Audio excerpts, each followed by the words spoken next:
Hello students, today's question is the test tube baby program employs which one of the following techniques?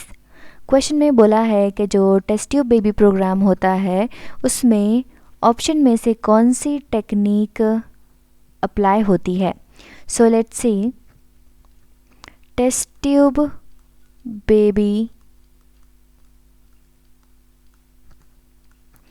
Technique जो है वो कहलाती है in vitro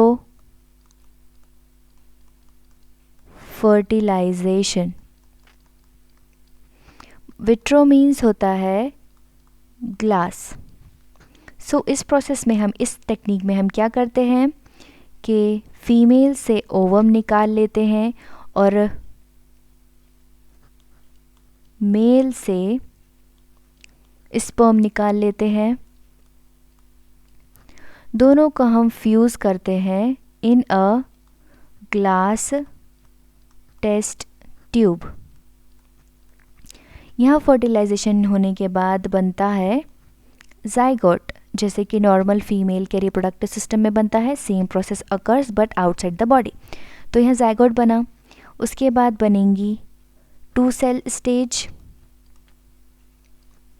फिर होंगी 4 सेल स्टेज, फिर होगी 8 सेल स्टेज, फिर होगी 16 सेल स्टेज, फिर हो जाएगा 16 सेल स्टेज में इम्प्लांटेशन.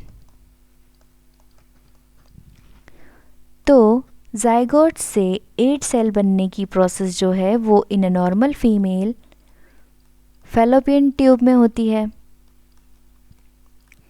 सो हम जाइगोट से 8 सेल तक के स्ट्रक्चर को फैलोपियन ट्यूब में ट्रांसफ़र करते हैं in this in vitro fertilisation. और जो 16 सेल और या अबव है उसको हम ट्रांसफ़र करते हैं इन द यूट्रस, बिकॉज ये जो स्टेजेस हैं they naturally occur in a normal female in fallopian tube from zygote to 8 cell.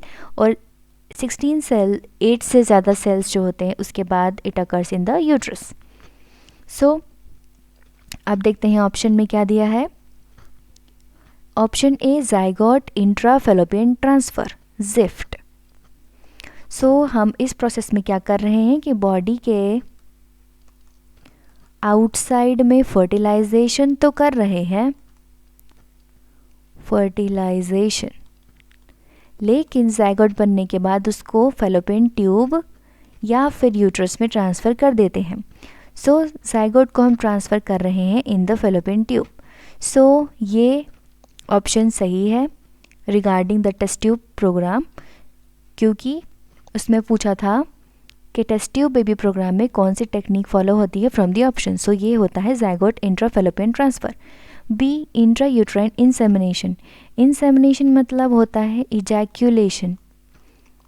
सो इस जो इन विट्रो फर्टिलाइजेशन है उसमें इजैकुलेशन का कोई भी प्रोसेस नहीं है. सो ये इनकरेक्ट हो जाएगा. C gamete intra fallopian transfer. Gamete is the ovum या फिर स्पर्म, और फैलोपियन ट्रांसफ़र की बात की है तो ऑब्वियसली ओवम या फिर स्पर्म होगा. अगर मेल स्पर्म ट्रांसफ़र नहीं कर पा रहा है, इजैकुलेशन नहीं कर पा रहा है तो स्पर्म ट्रांसफ़र करेंगे. अगर फीमेल ओवम नहीं बना पा रही है तो ओवम को ट्रांसफ़र करेंगे. लेकिन इन विट्रो में तो हम क्या कर रहे हैं, ओवम स्पर्म को बॉडी से बाहर निकाल रहे हैं. सो ये हो जाएगा incorrect. D all of these, ये भी इनकरेक्ट बिकॉज बी और सी तो इनकरेक्ट है. सो ऑप्शन ए सही है जो टेक्निक फॉलो होती है in the test tube baby program. So option A is the correct answer for this question. I hope आपको समझ आया होगा. Thank you.